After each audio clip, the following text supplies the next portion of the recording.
जय श्री कृष्णा। 5000 साल पहले भगवान श्री कृष्ण ने मनुष्य की बर्बादी के 3 कारण बताए थे। इस वीडियो में हम कहानी के माध्यम से हम आपको वह 3 कारण बताएंगे।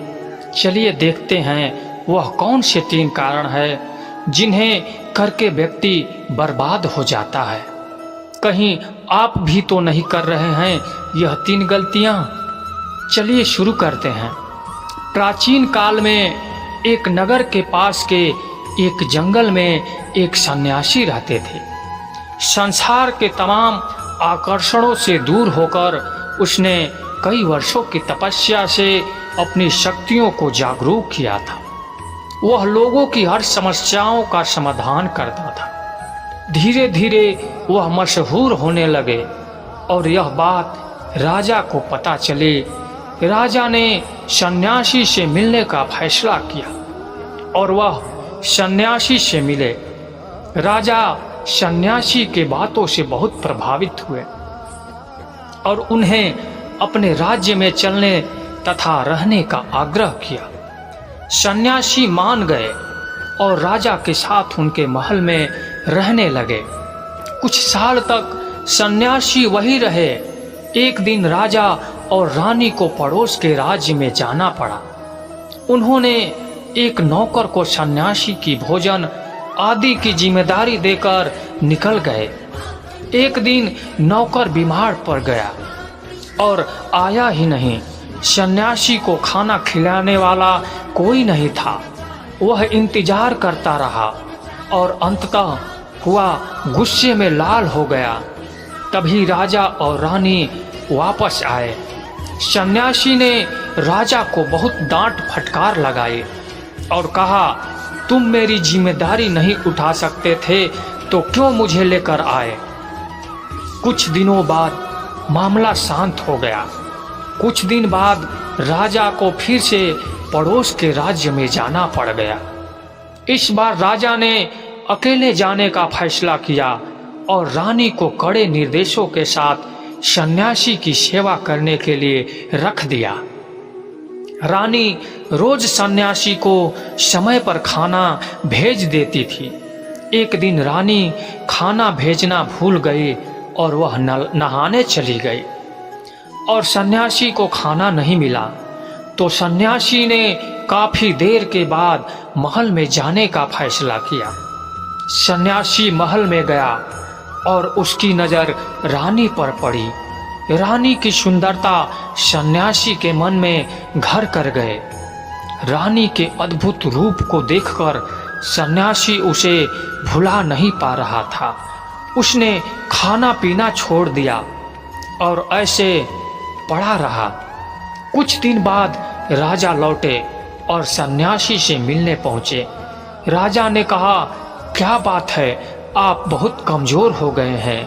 क्या मुझसे कोई और भूल हो गई है? सन्यासी ने कहा कि नहीं, मैं आपकी रानी की अद्भुत सुंदरता के मोह में पड़ गया हूँ और मैं उसे भुला नहीं पा रहा हूँ और अब मैं रानी के बगैर जिंदा नहीं रह सकता। राजा ने कहा, यही बात है ना, मेरे साथ महल में चलिए, मैं आपको रानी को दे दूंगा।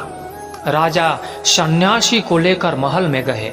राजा ने रानी से कहा कि सन्यासी आपकी सुंदरता के दीवाने हो गए हैं और बहुत कमजोर पड़ चुके हैं और मैं किसी ज्ञानी व्यक्ति का हत्या का पाप अपने सर पर नहीं लेना चाहता। क्या आप सन्यासी की मदद करना चाहेंगी? रानी ने कहा, मैं समझ गई क्या करना है, और राजा ने रानी को सन्यासी को सौंप दिया।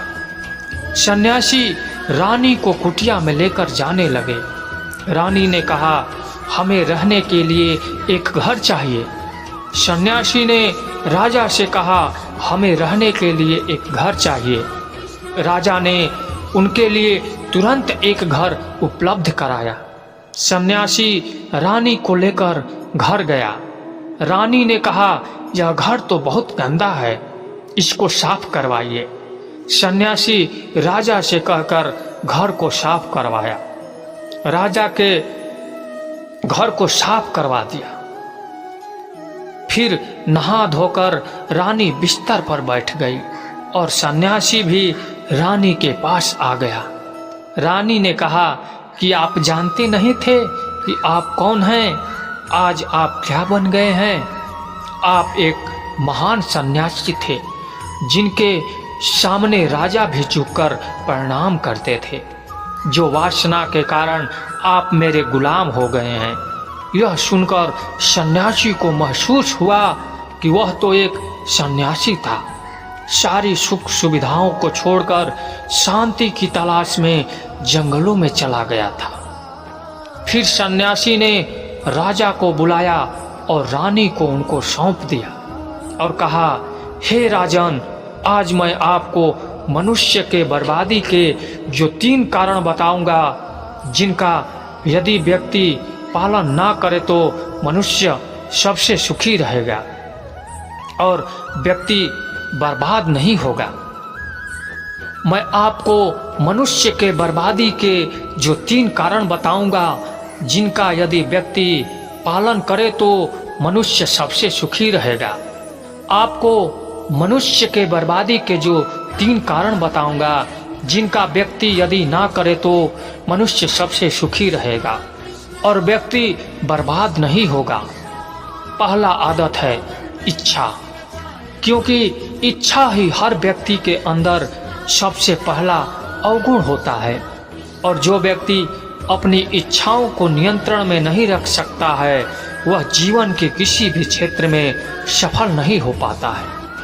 क्योंकि जैसे ही उसकी एक इच्छा पूरी होती है, वह दूसरी की ओर बढ़ने लगता है और दूसरी पूरी होती है तो तीसरी की ओर इच्छा मन में जागृत हो जाती है और फिर ऐसे करते करते इच्छाओं पर नियंत्रण न होने के कारण इसी जाल में उलझा रहता है, दुखी रहता है। इसीलिए राजा, हम इच्छाओं पर नियंत्रण पा लेते हैं तो हमारे मन पर भी नियंत्रण पा लेते हैं और जब हमारा मन हमारे वश में होता है तो हमें सुखी सुखी प्राप्ति होती है। फिर जो हम चाहते होते हैं वही हमारे साथ होता है। दूसरी आदत है वासना का जन्म हमारे मन में उठने वाली इच्छाओं से होता है। जिस प्रकार इच्छा का कोई अंत नहीं होता और मनुष्य वासना के जाल में फंसता है चला जाता है। वासना के वशीभूत होकर मनुष्य को कुछ भी नजर नहीं आता है। आज तक जितनी भी लड़ाइयाँ हुई है, इनका सबसे बड़ा कारण स्त्री को पाने की इच्छा ही रही है। स्त्री के प्रेम में वशीभूत होकर राजा महाराजाओं ने बहुत सारे युद्ध किए हैं। रावण इस संसार का सबसे बुद्धिमान व्यक्ति था, लेकिन उसने भी माता सीता के सुंदरता में आकर अपना सब कुछ बर्बाद कर लिया। उसकी मृत्यु का कारण एक स्त्री ही बनी। कई राजा महाराजा इस युद्ध में इसलिए हार गए कि वह स्त्रियों से रासलीला रचने में ही रह गए। ईश्वर ने तो स्त्री की उत्पत्ति संसार को बढ़ाने के लिए ही की है, लेकिन आजकल लोगों ने स्त्री को वासना का शिकार बना लिया है, अपने मनोरंजन का साधन समझने लगे हैं और जब उन्हें अपना यह मनोरंजन नहीं मिलता, वह पागल हो जाते हैं और न जाने क्या क्या कर बैठते हैं। इसीलिए हे राजन, जितना हो सके उतना वासना से दूर रहना चाहिए। तीसरी आदत है क्रोध, क्योंकि जब मनुष्य की वासना की पूर्ति नहीं होती है तो उसके अंदर क्रोध उत्पन्न हो जाता है और जब व्यक्ति को क्रोध आता है तो उसे उस पर नियंत्रण नहीं होता है और वह क्रोध में आकर कई गलत निर्णय ले लेता है। वह दूसरों को भला बुरा कह देता है, गालियां देता है और जब उनका क्रोध शांत होता है तो फिर उन्हें अपनी गलती का एहसास हो जाता है। लेकिन तब तक तो साथ सब कुछ बर्बाद हो जाता है। क्रोध के कारण मनुष्य के कई बने बने काम बिगड़ जाते हैं। जब मनुष्य के भीतर क्रोध उत्पन्न होता है तो अंदर से बहुत कमज़ोर हो जाता है और एक कमज़ोर मनुष्य कुछ भी नहीं कर पाता है, उसे कभी भी सफलता हासिल नहीं हो सकती है। क्रोध हमारे भीतर तनाव को उत्पन्न करता है और एक बार हम जब तनाव में चले गए तो हमारा पूरा जीवन बर्बाद हो जाता है।